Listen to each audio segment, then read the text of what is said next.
Good evening, everyone. Welcome to the channel. Before I begin, here are my disclaimers. Today I am going to give you an update about Innoscience, Suzhou Technology Holding Co. Limited, Annual Report. Innoscience Suzhou Technology Holding Co. Limited offers a range of gallium nitride GaN power semiconductor products that cater to various industries. These products include GaN wafers, discrete chips, integrated circuits, and modules. The company's offerings are utilized in consumer electronics, renewable energy systems, industrial applications, automotive electronics, and data centers. The breadth of Innoscience's product line reflects its commitment to providing innovative solutions for diverse sectors. By offering a range of products that cater to different needs, the company has established itself as a key player in the global market for GaN power semiconductor products. Innoscience Suzhou Technology Holding Co. Limited market capitalization of $59 billion is significantly larger than the average industry peer of roughly $2 billion. This shows that Innoscience Suzhou Technology Holding Co. Limited holds a significant advantage in their industry. Innoscience Suzhou Technology Holding Co. Limited trades at a higher price-to-book ratio of 11.86 times relative within the industry. While the stock does not screen as absolutely cheap, mixed valuation signals relative to industry peers prevent a definitive conclusion. With the broader industry trading at lower valuation levels, this may reflect transitional pricing dynamics rather than clear mispricing, warranting further analysis of earnings quality, growth sustainability, and balance sheet strength. The company maintains a moderate leverage profile, with liabilities making up 46% of total assets, suggesting a balanced approach between risk management and capital efficiency. Average liabilities have declined over the past 5 years, indicating improving balance sheet discipline and reduced financial risk. The share count has remained broadly unchanged, indicating no significant dilution or buyback activity over the past 5 years.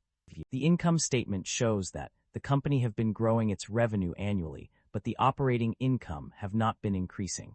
This shows that the business is under pressure with rising cost. Net income experienced significant fluctuations between 2022 and 2025. Initially, it decreased by $221,733 from 2022 to 2023, resulting in a loss of -$362,068. This trend continued with a further decrease of $161,417 from 2023 to 2024, leading to a net income loss of -$161,417. However, the company managed to turn its fortunes around in 2025, reporting a profit of $88,764. The change in net income can be attributed to various factors, including improvements in profit margins. In 2025, gross profit margin turned positive at 7.3%, marking a significant improvement from -19.5% the previous year. This increase of 26.8% contributed to the company's ability to report a profit in 2025. Additionally, adjusted EBITDA also turned from a loss to a profit, further supporting the improvement in net income. The decrease in net income by 19.6% in 2025 compared to 2024 can be attributed to various factors such as increased expenses or decreased revenue. However, the overall trend suggests that the company has made significant strides in improving its financial performance between 2024 and 2025. The company's financial performance has shown a significant improvement in its ability to generate cash from its core operations.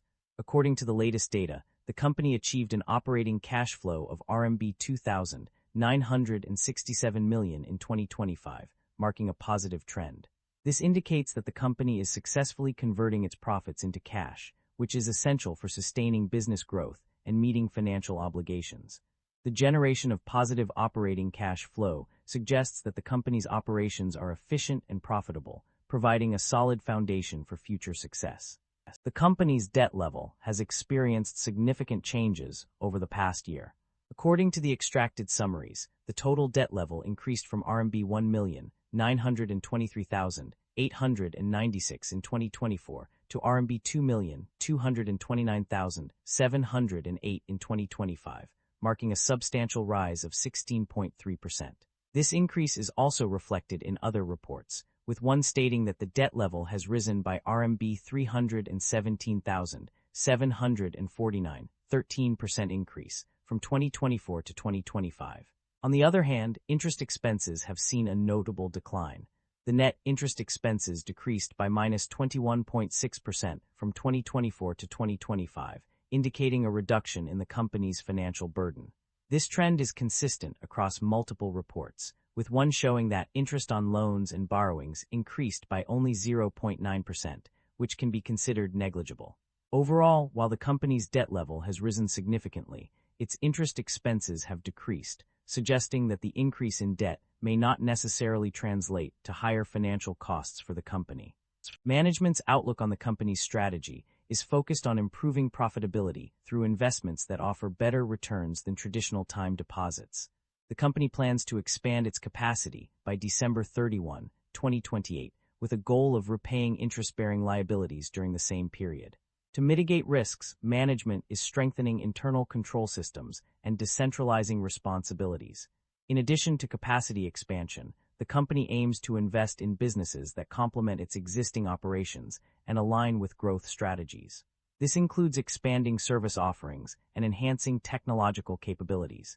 Management also views entering into a financial services framework agreement as being in the best interest of the group and shareholders, citing stable and consistent services for subsidiaries. Overall, management's strategy is centered on driving growth, improving profitability, and managing risk to ensure long-term success. There are no notable acquisitions or divestitures to report. The company has chosen not to engage in any significant transactions involving the purchase or sale of assets or businesses during this period. This decision reflects a strategic focus on internal growth and development, rather than external expansion through mergers and acquisitions. As a result, the company's financials and operations remain unchanged, with no impact from external transactions. The company's financial activities have been quite active in recent years. One notable aspect is its commitment to rewarding shareholders through dividend payments. As per the records, the company has indeed paid dividends, indicating a strong focus on shareholder value creation. In addition to paying dividends, the company has also taken steps to return value to its shareholders through share buybacks. This strategic move demonstrates the company's confidence in its financials and its desire to boost shareholder returns.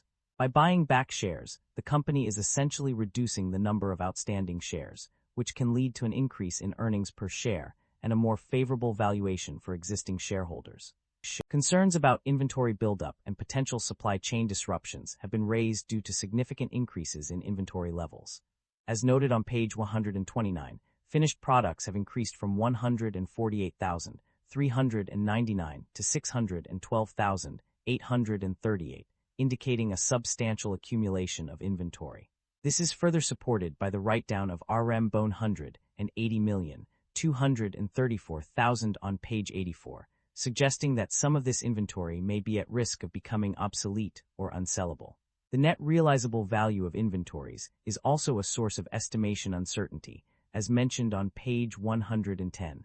This highlights the potential for inventory to become stranded if selling prices fall below costs. While there are no specific mentions of supply chain disruption in the provided summaries, the emphasis on optimizing and improving production and supply chain management processes suggests that these issues may be related to broader concerns about inventory buildup. That concludes the financial summary for Innoscience, Suzhou Technology Holding Co. Limited. Feel free to comment below, and I will be happy to answer them when possible.